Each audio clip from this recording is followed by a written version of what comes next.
Criptomaníacos, en esta ocasión, la cita que nos reúne hoy viene en base a dos policías que se han tomado la molestia de enviar sus experiencias paranormales más aterradoras que les ha pasado hasta ahora. Uno de ellos es en torno a una medalla de oro con una extraña figura que en un principio este policía no creyó que fuera algo malo llevarla a su casa. Obviamente, esto no resultó bien, ni para él ni para su familia, pues esta medalla arrastraba algo consigo, algo que no era de este mundo. Mientras que la otra historia es en torno a unas extrañas llamadas por radio que vienen desde el más allá. Al investigar un poco más sobre estas llamadas, este policía dio con las respuestas que sería mejor nunca hubiera sabido. Comenzamos no sin antes agradecer a los miembros del canal por apoyar constantemente este proyecto. Saludos y un fuerte abrazo a Clayton, David Vigil, Mariana Martínez y Esther González. Gracias criptomaníacos por apoyar este proyecto. No se olviden de también seguir todo el contenido en la plataforma de Spotify, Google Podcast y las otras plataformas de podcast. Ahora sí, sin más por decir, comenzamos con estos relatos de policías.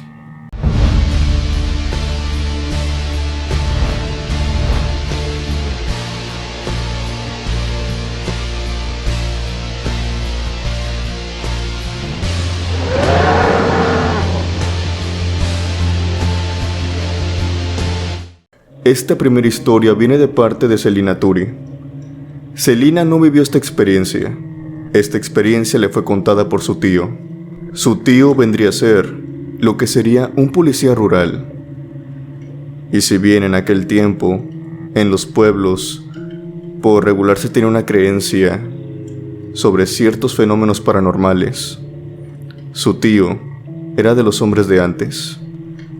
No le temía a recorrer los caminos del rancho durante la noche. Iba bien armado con su escopeta y su fiel corcel que siempre lo acompañaba. Pero una noche no contaba con que viviría una experiencia aterradora y que ésta se le encontraría en el camino.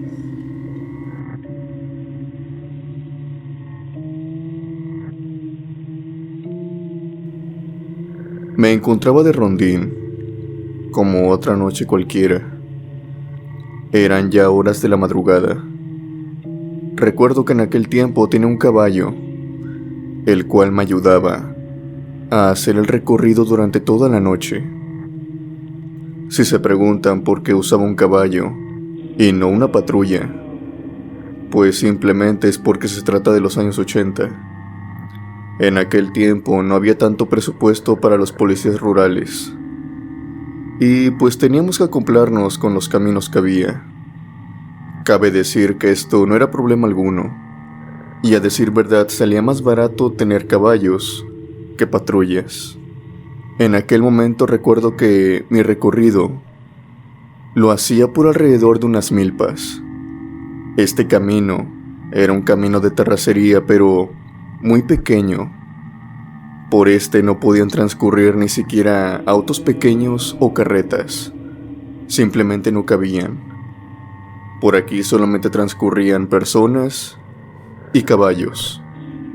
Recorría este camino más que nada porque era el segundo principal que llegaba hasta el pueblo y hacía intersección con otros ejidos.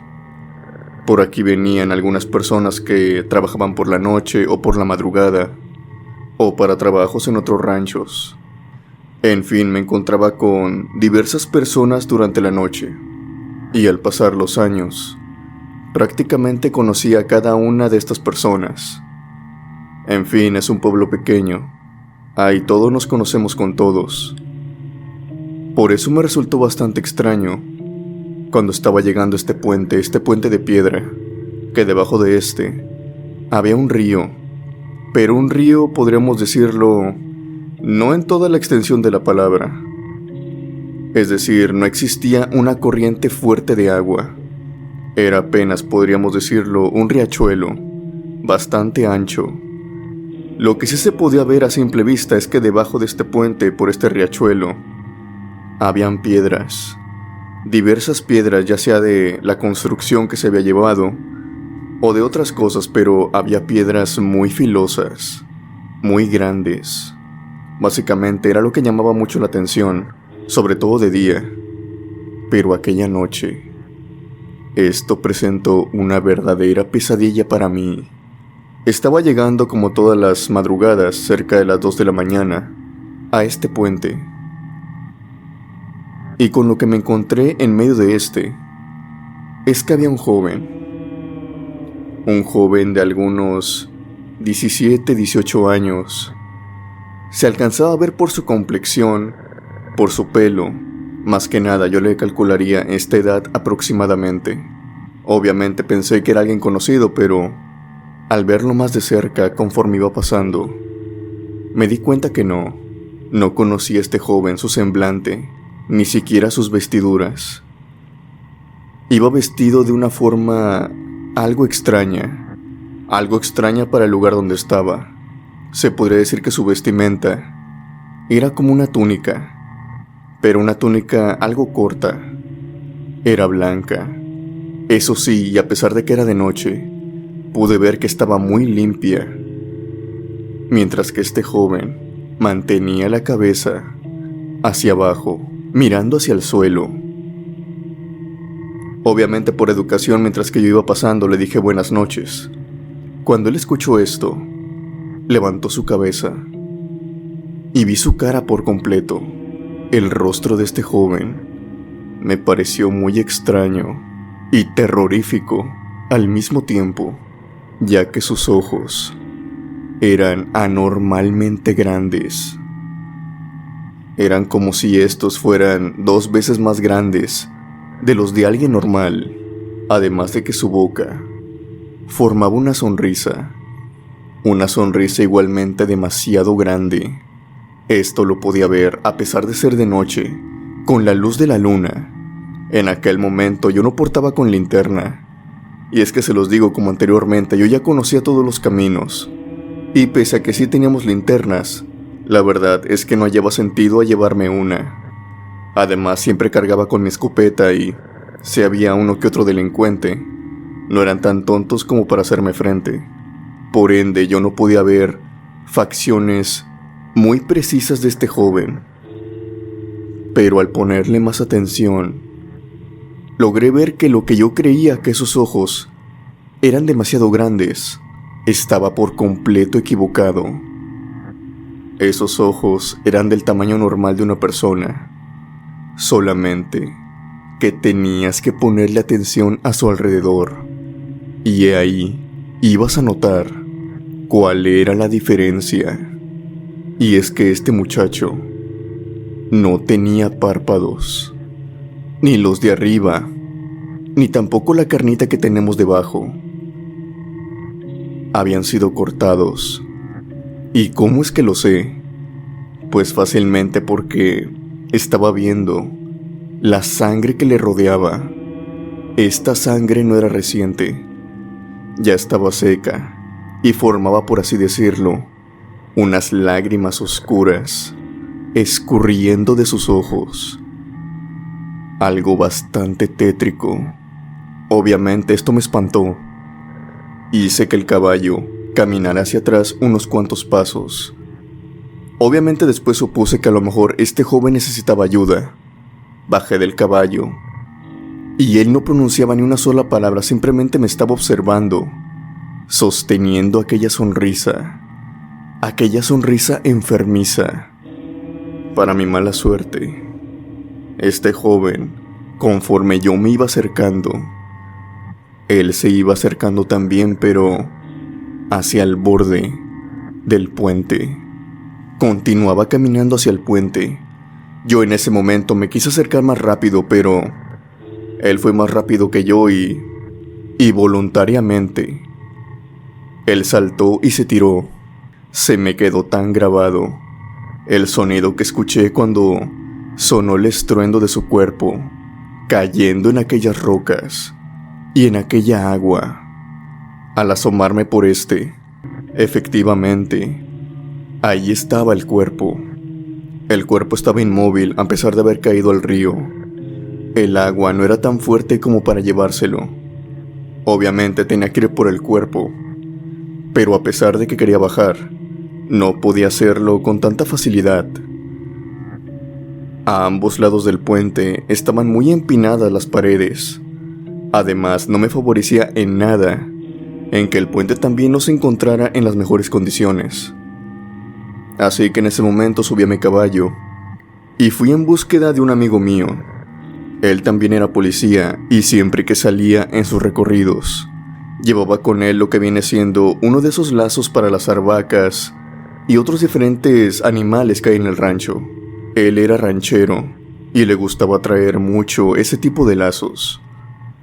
Por suerte no tardé mucho en encontrarlo. Ambos fuimos cabalgando, a paso veloz, hasta aquel puente. Una vez que llegamos, bajamos, tomamos el cuerpo y de se cayó lo que viene siendo un medallón.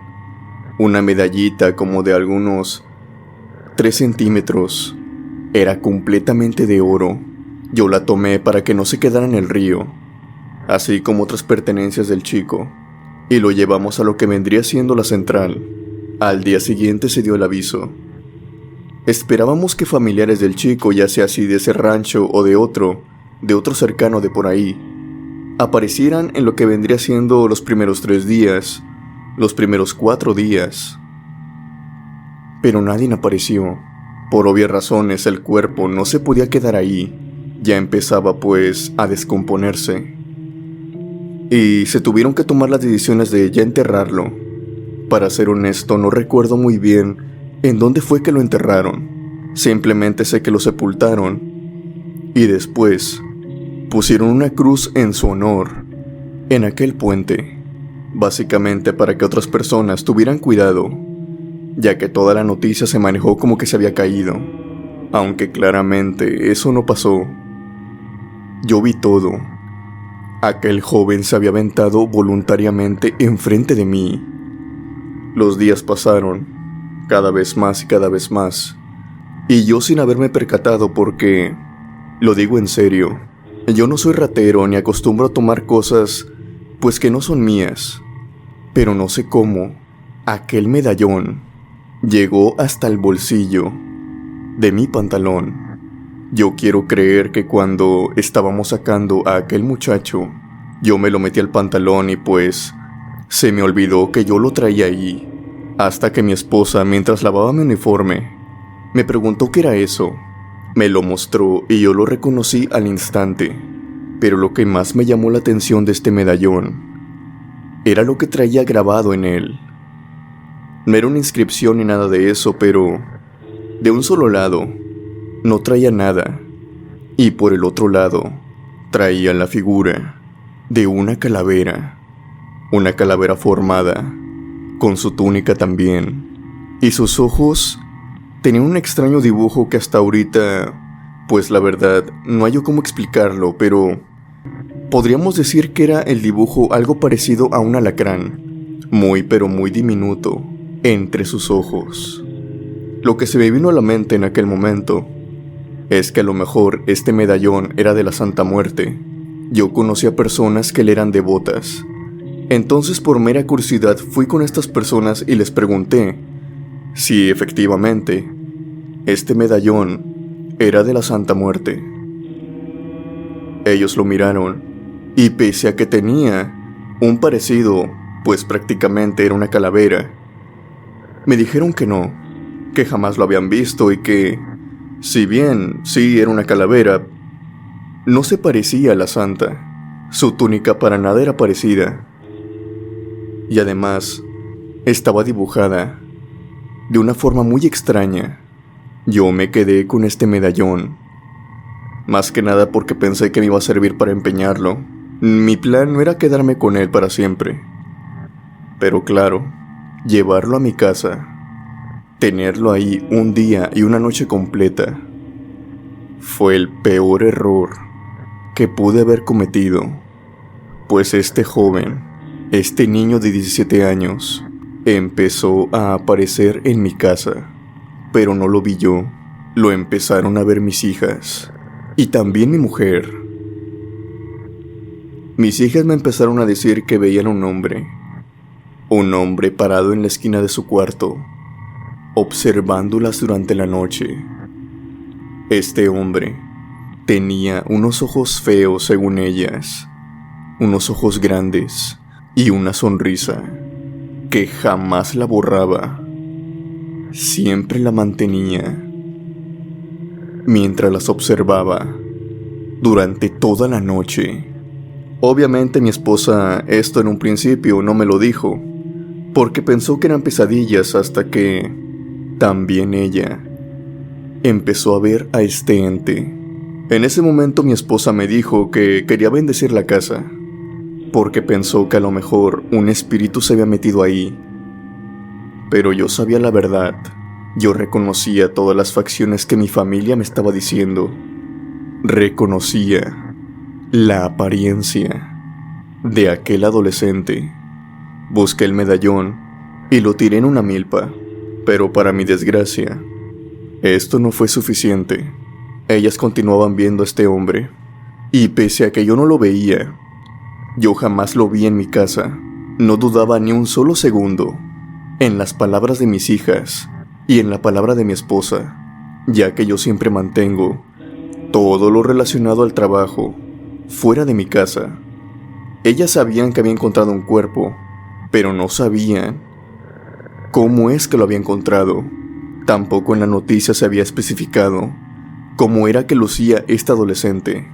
Por ende, ellas no sabían que este adolescente lucía con los párpados arrancados y con esa sonrisa terrorífica. Incluso, postrado ya sin vida, mantenía aquella sonrisa. Yo me encontraba totalmente desesperado. Volví a aquella milpa. Traté de buscar aquel medallón, ya que las apariciones no cesaban, a pesar de que la casa fue bendita más de 3 veces. Aquel ente simplemente no se iba. Por suerte, una tarde, buscando en aquella milpa, encontré de nueva cuenta aquel medallón. Me lo llevé y fui hasta aquel puente. Y mirando la cruz de aquel muchacho le dije: mira, yo no te quise robar. No sé cómo esto llegó a mi pantalón. Tampoco sé dónde estás enterrado. Pero por favor, deja tranquila a mi familia. Aquí está tu medallón. Y lo voy a poner donde se tuvo que haber quedado, en aquel río. Porque si yo no lo hubiera sacado, simplemente ahí se hubiera quedado. Lancé el medallón a aquel río, justo en el lugar donde el cuerpo había caído. Volví a mi casa esperando lo mejor, y para bien de todo, las apariciones dejaron de suceder. Fue en aquel momento, en aquella ocasión, que aprendí a la mala que no me debo de quedar con cosas de los difuntos.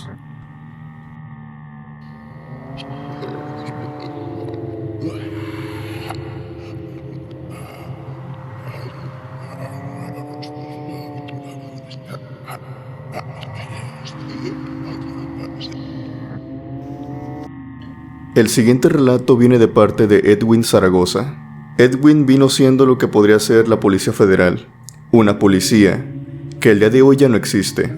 Esta experiencia viene de los años 2000, donde todavía esta policía era mandada a toda la república básicamente. A veces se pedía la ayuda de esta policía en ciertos lugares con mucho peligro, y era el caso que le pasó a Edwin, todo sin saber que en aquel lugar donde pedían su custodia habitaba algo, habitaba un ser que les pedía ayuda. Edwin hasta la fecha no sabe si esto sigue ocurriendo en aquel lugar, en aquel lejano lugar de Yucatán. Pero lo que sí sabe o no está muy seguro es que no sabe si este espíritu es bueno o malo. o tal vez se camuflajea para así atraer a las mentes débiles.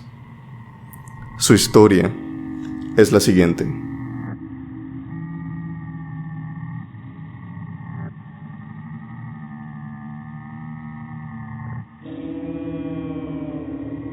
En esta ocasión les quiero contar una experiencia mientras estuve trabajando como policía en la ya extinta Policía Federal.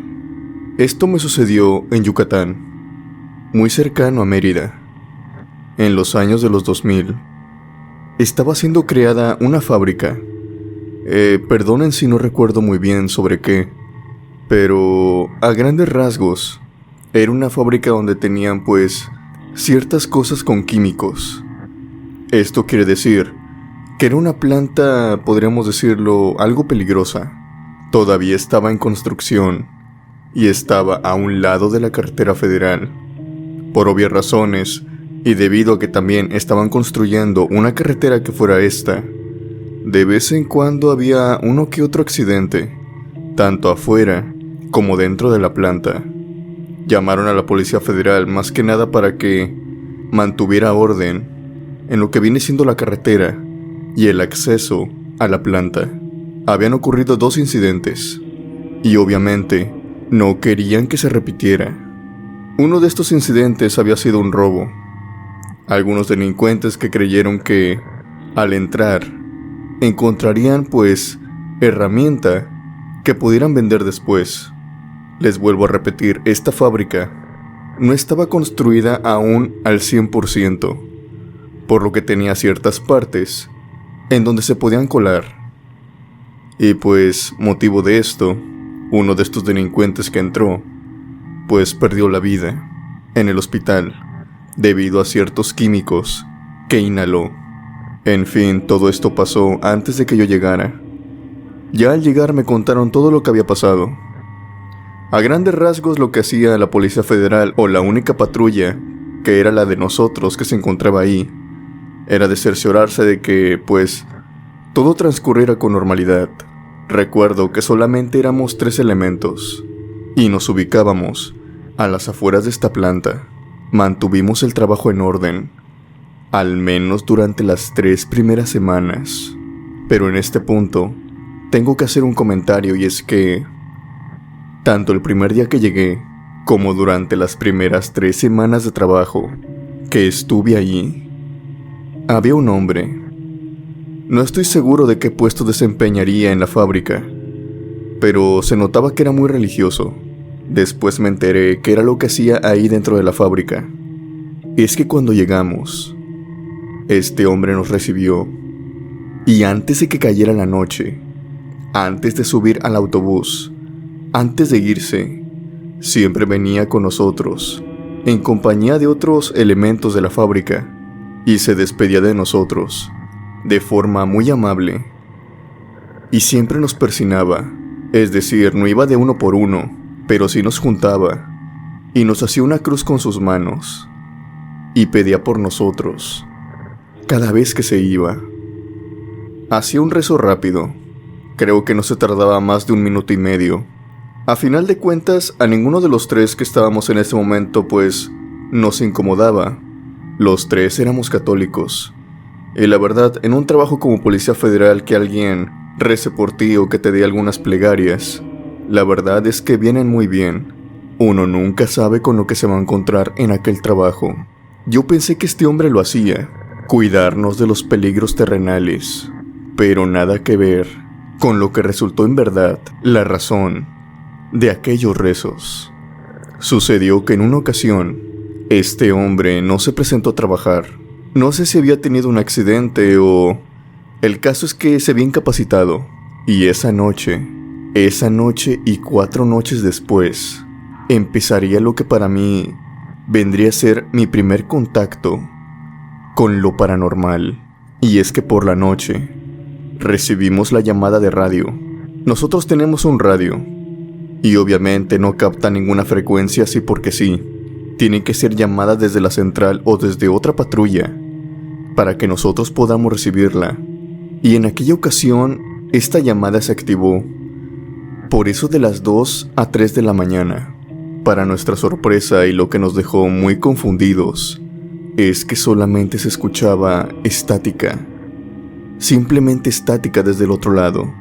Nosotros respondimos varias veces, pero nadie nos contestaba. La estática duró aproximadamente unos 10 minutos. Nadie respondía. Simplemente se escuchaba.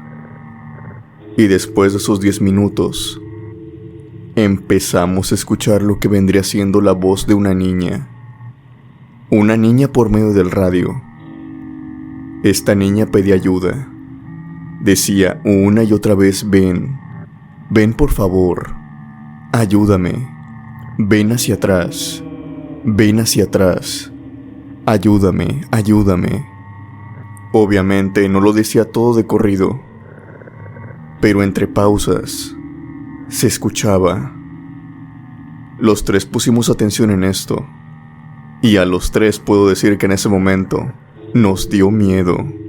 Llamamos a la central varias veces, ya que esta llamada se repetía a lo largo de la noche y durante la madrugada. No pasó ni un solo día en que no la escucháramos, dado que llegó la cuarta noche y de nueva cuenta, por el radio, se empezó a escuchar la estática. Yo empecé a poner atención. Esta vez escuchaba más claro y empecé a hacer memoria. Había unos días en los que esta voz se escuchaba más clara y otras veces más distorsionada, otras veces más alejada, y es ahí cuando empecé a recordar las posiciones en las que habíamos dejado a la patrulla. Tal vez esto tenía de por medio la señal de esta, y fue así como arranqué la patrulla. Uno de mis compañeros ya se encontraba dormido. El otro se encontraba afuera, y le mencioné que iba a mover la patrulla un poco hacia atrás. Él me dijo por qué y yo le empecé a decir que, pues, tanteaba más o menos, que esta voz se iba a poder escuchar mejor si movíamos la patrulla un poco hacia atrás. Él era uno de los que tenía más miedo en ese momento, y me dijo, pues, haz lo que quieras a final de cuentas. Yo encendí la patrulla, esperé la estática, puse la reversa y fui retrocediendo levemente. Mis sospechas eran claras y resultaron que eran ciertas. Mediante yo iba retrocediendo, aquella voz se iba aclarando y la estática iba desapareciendo. Obviamente yo iba poniendo más atención a la voz. Casi por completo creo que me absorbió. Aquella voz tenía toda mi atención. Dentro de la patrulla iba mi compañero que se encontraba dormido, que hasta ese momento no se había despertado. Yo iba poniéndole atención a aquella voz, tanto que no me percaté de nada. Continué retrocediendo y continué retrocediendo hasta que escuché un grito que me sacó de mi trance. De inmediato volteé hacia enfrente y se trataba de mi otro compañero, el cual me estaba haciendo con señas que parara todo, que me detuviera. Yo detuve la patrulla, bajé de esta y lo que vi me dejó simplemente helado. La patrulla, si yo hubiera seguido retrocediendo, hubiera caído. Por medio de la construcción, estaban por obvias razones haciendo una carretera y habían acumulado toda la arena, toda la grava en el centro. A ambos lados habían pendientes y la patrulla estaba a punto de caer en una de estas. Una caída de aproximadamente unos 10 metros. No sé si hubiera podido sobrevivir, ya que abajo habían árboles, había piedras. Y si mi compañero no me hubiera detenido, lo más posible es que yo no lo hubiera hecho. Aquella voz de la niña se escuchaba más nítida y clara conforme yo retrocedía, y eso absorbía toda mi atención. Y eso fue un claro ejemplo de lo que ya no tengo que hacer. Al quinto día, este extraño hombre que les digo que nos persinaba cada vez que se iba, volvió de nueva cuenta, y antes de irse, hizo lo propio. nos persinó, nos dio su oración y sus plegarias, y acto seguido se fue. Aquella noche pasó sin novedad alguna. No se escuchó nada, ni la estática ni la voz. Era como si ese rezo, esas oraciones que decía este hombre, surtieran algún tipo de efecto, ya que esa noche y las siguientes fueron muy tranquilas. Yo no me quedé con la duda, y cuando tuve oportunidad, fui con este hombre y le pregunté si sabía algo sobre la voz de aquella niña. Yo le platiqué todo lo que nos había pasado, y que curiosamente que cuando él rezaba por nosotros, aquella voz no se escuchaba en el radio. Él me empezó a decir que no éramos los primeros que nos encontrábamos con esta niña. Algunos trabajadores, algunos guardias de seguridad dentro de la misma planta, también la habían escuchado, y los que tenían más mala suerte, la habían visto, columpiándose entre los árboles. Él no sabe muy bien cómo es que esta niña llegó hasta ahí, pero cree que a lo mejor es debido a algunas familias o alguna almita que perdió la vida ahí y que pues prácticamente no ha encontrado la luz, pero que cuando reza, cuando todos rezan, obviamente el hombre dice que no puede ir de obrero en obrero diciendo que todos recen, así que simplemente pide por ellos.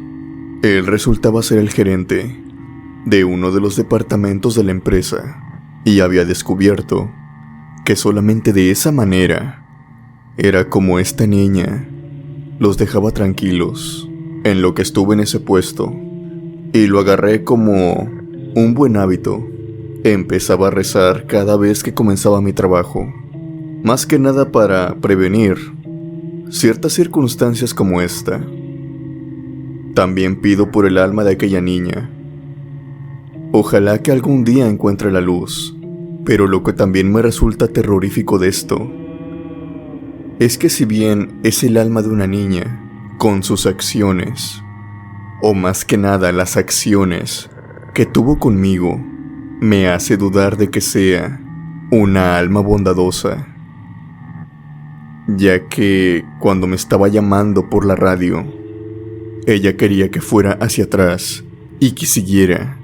Si yo le hubiera hecho caso, quién sabe si ahora estuviera contando esta historia porque hubiera caído por la pendiente.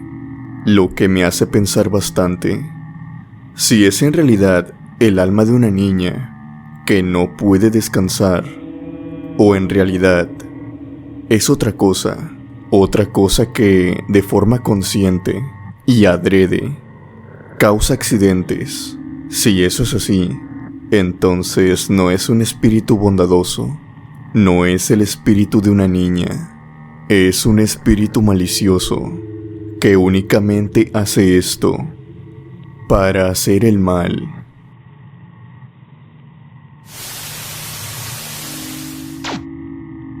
Llegamos al final de este episodio, criptomaníacos. Me encantaría que dejaras tu comentario y tu like si te ha gustado el video. No olvides suscribirte, y también si quieres mandar tu experiencia paranormal, estás más que invitado, mediante Facebook o Instagram. Puedes seguir cualquiera de las dos páginas, todas te las dejaré abajo en la descripción, y mediante mensaje directo, me puedes hacer llegar tu historia. Sin más por decir, yo me despido. Que pasen buenas noches y unas aterradoras pesadillas.